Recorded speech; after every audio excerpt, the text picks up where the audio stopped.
কি হয়েছে? খুব টেনশনে আছো মনে হচ্ছে।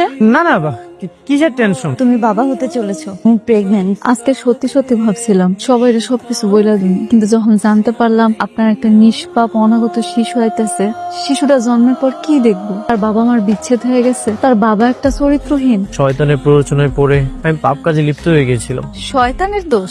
আপনি কি কোনোদিন শয়তানের থেকে দূরে থাকার চেষ্টা করছেন? শয়তানের থেকে কিভাবে দূরে থাকে? যারা নামাজ পড়ে, আল্লাহরে ডাকে, তাকে কখনো দেখছেন খারাপ পথে যাইতে? আমার ওয়াইফ আমাকে নিজের জীবনের চেয়েও বেশি ভালোবাসে।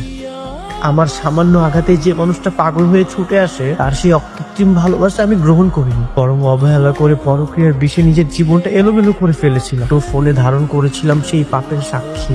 দুনিয়ার এই ছোট্ট ভিডিও ফুটেজ যদি আমাকে এতটা বিপদে ফেলতে পারে, তবে মহান আল্লাহর কাছে তো আমার জন্ম থেকে মৃত্যু পর্যন্ত সব ফুটেজই জমা আছে। আর বিচার তো আরো কঠোর। করলাম সিজদায় সেই দয়ালু রবের কাছে, তিনি ক্ষমা করলে আর কোনো ভয় নেই। ইয়া আল্লাহ, আমাকে মাফ করে দাও।